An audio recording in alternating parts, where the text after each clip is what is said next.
അപ്പോൾ നമ്മുടെ question number 7 കിടക്കുന്ന ഇതാണ്. On 1st of October 2011 X began construction of a new factory.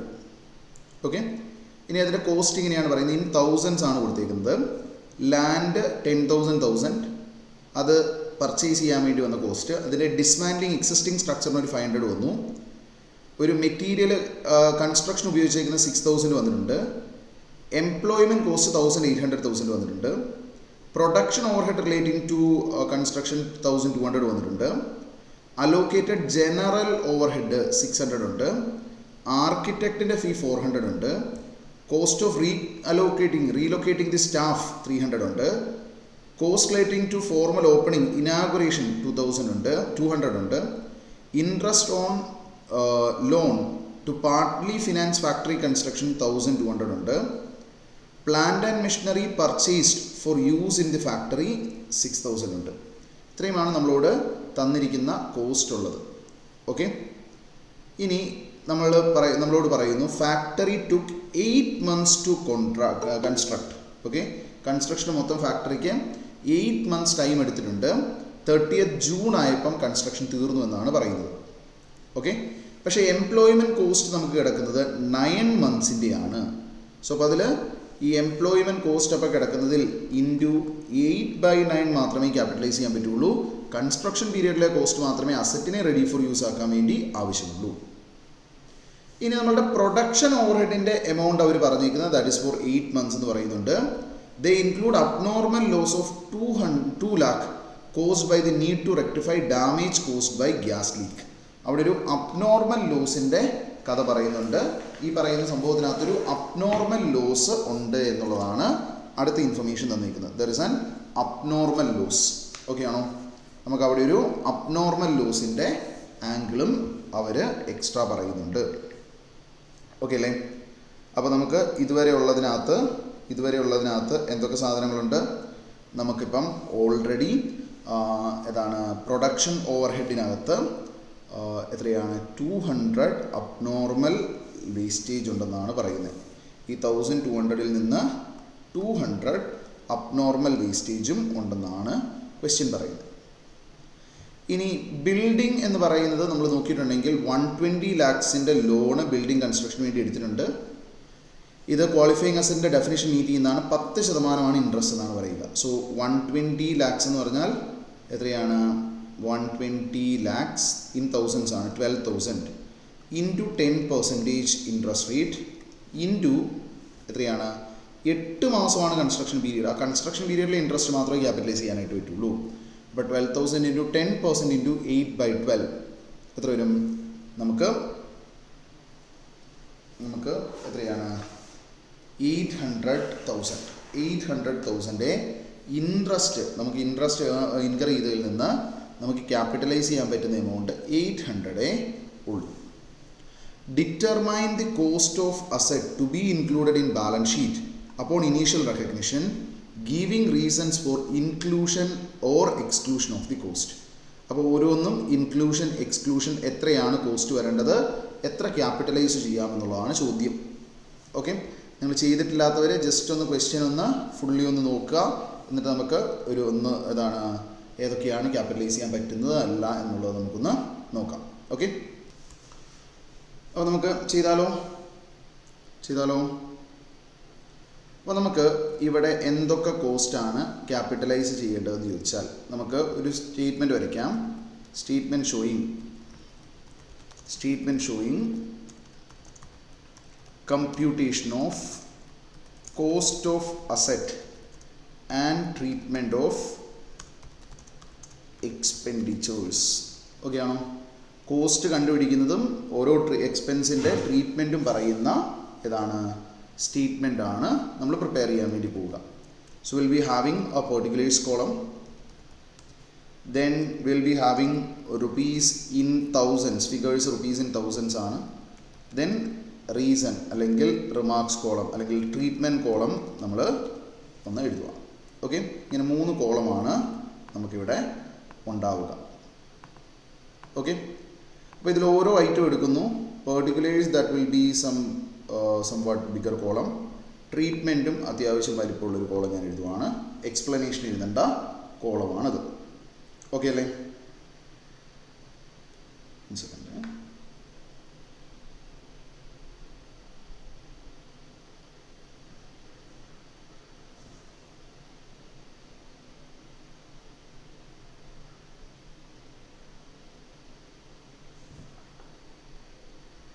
നിങ്ങൾക്ക് എന്നെ വലുതാക്കി തന്നെയല്ലേ കാണുന്നേ?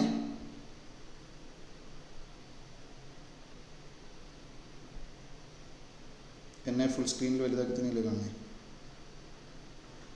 റൈറ്റ്. ഓക്കെ. അപ്പോൾ നമ്മൾ നോക്കുവാണ് പർച്ചേസ് പ്രൈസ്. ആദ്യം നമ്മൾ പർച്ചേസ് ഓഫ് ലാൻഡ് എത്രയാണ് കോസ്റ്റ് വന്നിരിക്കുന്നത് എടുക്കുവാണ്. പർച്ചേസ് ഓഫ് ലാൻഡിൻ്റെ കോസ്റ്റ് എടുക്കാനായിട്ടാണെങ്കിൽ ദാറ്റ് ഈസ് 10,000. എന്താണ് നമ്മളുടെ കോസ്റ്റ് ഓഫ് പർച്ചേസ് ആണ്. കോസ്റ്റ് ഓഫ് പർച്ചേസ് ആണ് to be included in cost as per AS10. AS10 പ്രകാരം കോസ്റ്റിൽ എടുക്കേണ്ട ഐറ്റമാണ്. ഇനി അടുത്തതാണ് cost of dismantling existing structure. Okay. അപ്പോൾ എക്സിസ്റ്റിംഗ് സ്ട്രക്ചർ ഡിസ്മാൻഡിൽ ചെയ്യാൻ വേണ്ടിയുള്ള cost, dismantling existing structure. Okay. അതിന് വരുന്ന കോസ്റ്റ് എത്രയാണ്? That is 500. എന്താണ്?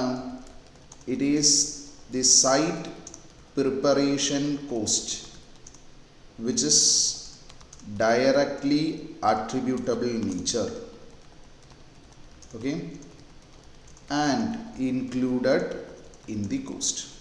Okay, site preparation cost ആണ്. അസറ്റിനെ നമ്മൾ ഉദ്ദേശിക്കുന്ന രീതിയിലേക്ക് കൊണ്ടുവരാൻ വരുന്ന കോസ്റ്റ് ആണ്. അതുകൊണ്ട് കോസ്റ്റിൽ ഇൻക്ലൂഡ് ചെയ്തു. Okay.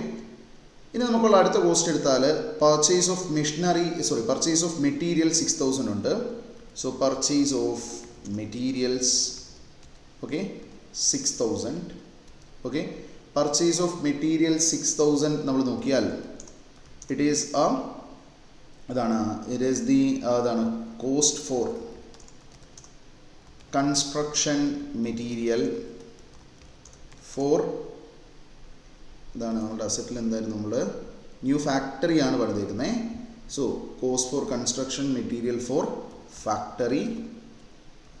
It is also a directly attributable cost and included in the cost of building.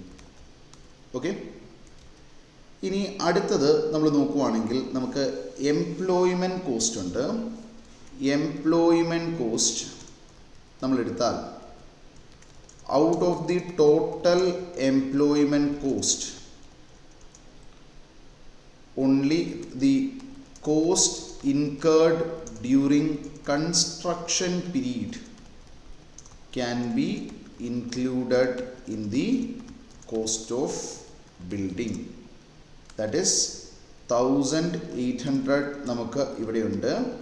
അതിൽ നിന്ന് എത്രയാ? 8/9 അത്രയും നമുക്ക് എടുക്കാൻ പറ്റുള്ളൂ. 8/9. ഓക്കെ. അങ്ങനെ 1,600 നമുക്ക് ഇൻക്ലൂഡ് ചെയ്യാനായിട്ട് പാടുള്ളൂ. ഇനി നമ്മളുടെ പ്രൊഡക്ഷൻ ഓവർ ഹെഡിനെ കുറിച്ചായിരുന്നു പിന്നെ ഉണ്ടായിരുന്നത്. Okay. Production overhead directly related to construction. Okay.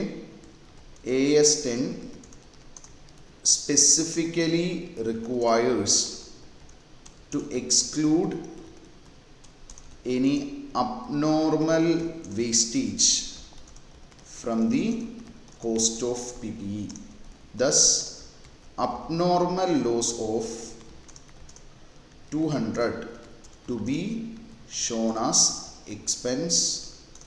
Remaining 1,000 is included in the cost of building. Okay. ഇപ്പോൾ പ്രൊഡക്ഷൻ ഓവർഹെഡിൽ നിന്ന് 1,200ൽ നിന്ന് 1,000 ആണ് നമ്മളിവിടെ എടുക്കുന്നുള്ളൂ. എത്രയാ? 1,200. ഓക്കെ. 1,200 മൈനസ് 200. ഓക്കെ. 1,200 മൈനസ് 200 ഈ രീതിയിൽ നമ്മൾ എടുക്കും. ഓക്കെ അല്ലേ? ക്ലിയർ ആണോ? നമ്മളുടെ എംപ്ലോയ്മെൻറ്റ് കോസ്റ്റിൽ നിന്ന് കൺസ്ട്രക്ഷൻ പീരീഡ് 8 മാസം ഉള്ളൂ എന്നാണ് പറയുന്നത്. 9 മാസത്തെ കൺസ്ട്രക്ഷൻ പീരീഡിൻ്റെ കോസ്റ്റാണ് തന്നിരുന്നത്. സോ അപ്പം കൺസ്ട്രക്ഷൻ പീരീഡിൻ്റെ കോസ്റ്റ് മാത്രമേ ഇതിലേക്ക് എടുക്കാൻ പറ്റുള്ളൂ. അതേ ഡയറക്റ്റ്ലി ആട്രിബ്യൂട്ടബിൾ ഉള്ളൂ. ഓക്കെ. അതുപോലെ തന്നെ പ്രൊഡക്ഷൻ ഓവർഹെഡിൻ്റെ സംഭവം നമ്മൾ നോക്കിയാൽ പ്രൊഡക്ഷൻ ഓവർഹെഡിൽ 1200 നിന്ന് 200 അബ്നോർമൽ ലോസ് ആണ്, അത് നമ്മൾ അഡ്ജസ്റ്റ് ചെയ്തു. ഇനി ബാക്കി അലോക്കേറ്റഡ് ജനറൽ അഡ്മിനിസ്ട്രേറ്റീവ് ഓവർഹെഡ് ആണ്. അപ്പോൾ ജനറൽ അഡ്മിനിസ്ട്രേറ്റീവ് ഓവർഹെഡ്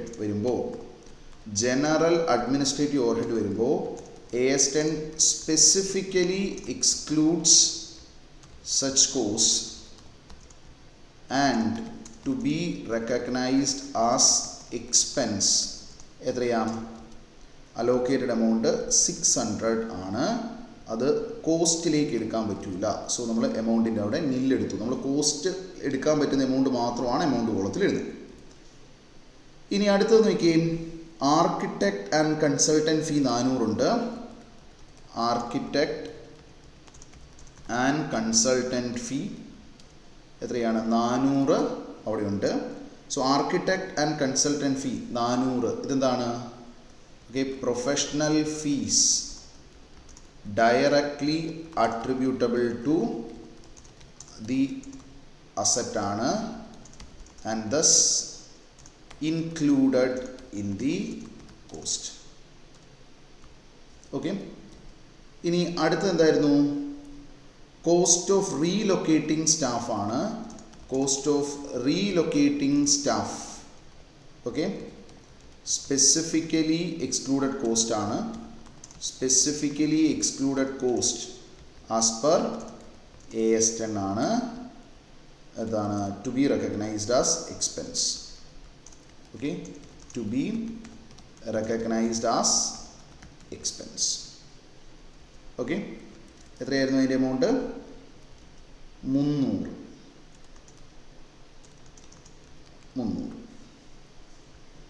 ഇനി അടുത്ത സംഭവം നോക്കി. അടുത്ത സംഭവം അവിടെ എന്താ? നമുക്ക് ഇനാഗുറേഷൻ കോസ്റ്റാണ്. Okay, cost of opening facility അല്ലെങ്കിൽ കോസ്റ്റ് ഓഫ് ഓപ്പണിംഗ് ഫെസിലിറ്റി. ഈ കോസ്റ്റ് ഓഫ് ഓപ്പണിംഗ് ഫെസിലിറ്റി നില്ലാണ്. It is also specifically excluded cost to be recognised as expense. എത്രയാ? 200.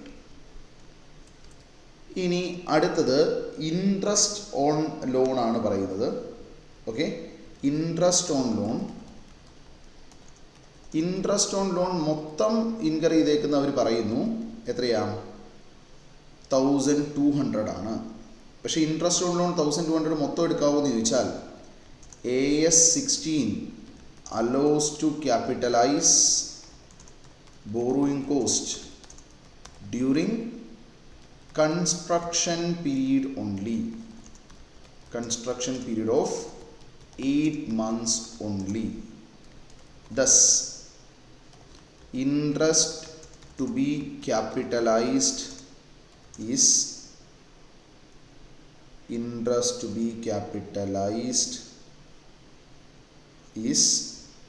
എത്രയാണ്? 800. എങ്ങനെയാ? 12,000. അതായത് 120 lakhs എന്നുള്ളത് 12,000 ആണ്. Into 10% into 8/12. ഓക്കെ, അപ്പോൾ അത്രയും മാത്രമേ നമുക്ക് ക്യാപിറ്റലൈസ് ചെയ്യാനായിട്ട് പറ്റൂ. ഓക്കെ ആണോ? 800 അതേ നമുക്ക് ക്യാപിറ്റലൈസ് ചെയ്യാനായിട്ട് പറ്റുള്ളൂ. Okay, clear? ഇനി അടുത്തത് അവർ പറയുന്നു plant and machinery purchase for use in factory 6000 ഉണ്ട്. Okay, plant and machinery purchase for use in factory ഉണ്ട്. Plant and machinery purchased for use in factory. Okay, അപ്പം plant and machinery used in factory നമ്മൾ നോക്കിയാൽ okay, അത് ഞാൻ ഇങ്ങോട്ടേക്ക് എടുക്കുന്നില്ല. It is a separate PPE. Okay, it is a separate PPE. It is a separate PPE and to be shown separately and should be shown separately in financial statements. Okay ആണോ? Okay ആണോ? നമ്മളുടെ ബിൽഡിങ്ങിൻ്റെ കോസ്റ്റിലേക്ക് എടുക്കരുത്, അത് separate B P ആണ് 6000. Okay ആണോ? അപ്പോൾ നമ്മളുടെ കോസ്റ്റ് ഓഫ് ഫാക്ടറി ബിൽഡിംഗ് അല്ലെങ്കിൽ കോസ്റ്റ് ഓഫ് ഫാക്ടറി നമ്മൾ നോക്കുവാണെങ്കിൽ, കോസ്റ്റ് ഓഫ് ഫാക്ടറി ബിൽഡിംഗ് മൊത്തത്തിൽ നോക്കുവാണെങ്കിൽ എങ്ങനെ വരും? ഇപ്പോൾ ഇത്രയും സാധനങ്ങളാണ് നമ്മൾ ആഡ് ചെയ്യേണ്ടത്.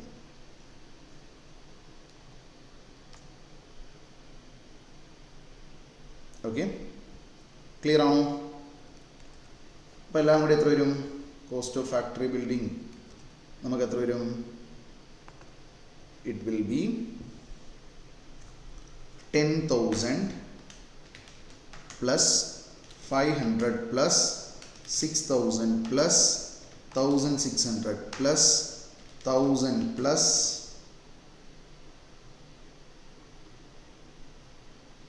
400 പ്ലസ് 800 20,000 300,000 ആണ് നമ്മളുടെ കോസ്റ്റ് ഓഫ് ഫാക്ടറി ബിൽഡിംഗ് നമുക്ക് വരിക. പ്ലാന്റ് ആൻഡ് മെഷീനറിനെ നമ്മൾ സെപ്പറേറ്റ് അസറ്റായിട്ട് ട്രീറ്റ് ചെയ്യും. ഓക്കെ, ഈ അസറ്റിൻ്റെ കൂടെയല്ല അതിനെ ക്യാപിറ്റലൈസ് ചെയ്യേണ്ടത്. ഓക്കെ അല്ലേ? ക്ലിയർ ആണോ?